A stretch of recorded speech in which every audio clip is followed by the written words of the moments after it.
Yeah, Stella, baby. Finna get right. Here we go.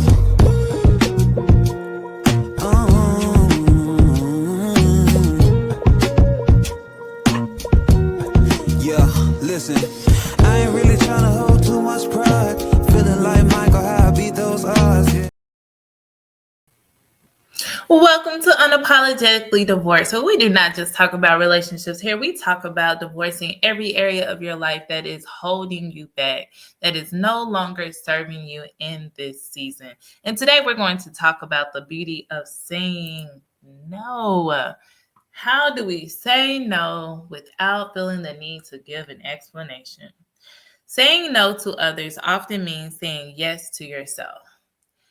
I've heard it even stated that when you say no to yourself, every time you say no to yourself, when you really need to say yes, you are really, truly disrespecting yourself. It's about how well you are willing to see yourself. And so when you think about how well you see yourself, and you think about where you are in this season of your life, you have to think about what is it that I need to do differently? What is it that I really understand to be my non negotiables? So, in this book called Authentically, Uniquely You by Joyce Meyer, it's an amazing book. She really breaks down the art of people pleasing and how when you say no, you are disrespecting yourself, but also it's a deeper issue. And so a lot of times people don't want to go back and look at their childhood, but they need to. They need to go back so they can understand, why am I feeling this way? Why do I feel the need that I just cannot say no? Or why do I feel when I say no, I have to tell people, well, they ask you, can you go out? You're like, well, I have to do this with the kids. I got to do that. And I got to do that for myself. And I have to go over there. But guess what? That person, they heard you say no. They already tuned out. They don't even care about your explanation in any form or fashion.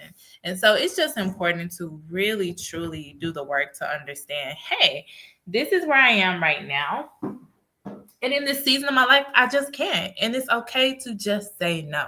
Matthew 5:37 says, let your yes mean yes and your no mean no. And so what that means is we shouldn't waver. We can't go back and forth. Yes, 1 minute, no, the next. Yes, no, maybe so. No, we have to be willing to let our yes be our yeses and our no be our nos. And so you might be saying, okay, what is my action step? What do I do? Well, what I want you to do is practice saying no to one request today without guilt or explanation. Just say no. If you have to practice in the mirror and get ready and gear yourself up and say no, no, no, then go ahead and do that. You deserve to tell yourself no, so that way you are ready for when the people come asking you to do this or do that, you can beautifully say no.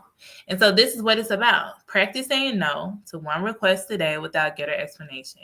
Remember, you are not responsible for other people's reactions to what you are saying. If you need more rest, whatever it is, honor your body, listen to your body.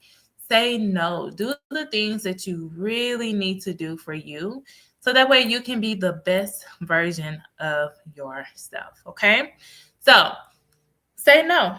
Be willing to just say no. And in my book called Unapologetically Divorced, we talk about just different things, rebuilding your identity, rediscovering yourself beyond labels. And in my chapter 2, called Rebuilding Your Identity, there's a section titled Rediscovering Yourself Beyond Labels. And I'm going to read an excerpt. Labels. What labels have others tried to put on you? A label is an attempt to define your worth, value, identity, and even your future based on someone else's perception. It can feel like a weight that holds you down, distorting how you see yourself. But here's the truth: you are not your past, your circumstances, or the opinions of others. The events that happen to you, while significant, do not define your destiny. And many times I let people know, like, stop allowing people to define you based on what happened to you. Stop allowing people to tell you that that was your whole book. No, What happened in your life, that is just a chapter for some, and for some it's a part of the chapter. And so you have to stop allowing people to put you in spaces and label you based on what it is that you have been through in your life. And so the beauty of saying no is being able to own it, to being able to say I feel good saying no, because every time I say no to somebody else, I'm saying yes to myself. Now, you might be like me sometimes, where in that moment I felt like saying yes. But as time went on and I put too many things on my plate, as we all have done that from time to time, you begin to realize, like, no, honestly, my body can't. Honestly, I can't keep committing to something that I just cannot, like that's not serving me, or that I just can't show up as much as I want to. I can't. You know, it's something when you spend more time outside of your house than in your home that you pay for monthly, right? And a lot of us, we realized that more once COVID hit, that we were like, wow, this is the most I've looked at my home or looked at it in any form or fashion. And so I'm going to leave you with this affirmation. I honor myself by confidently saying no when needed. I honor myself by confidently saying no when needed. It's time to honor yourself. Be blessed. Yeah, Stella, baby. Finna get right. Here we go.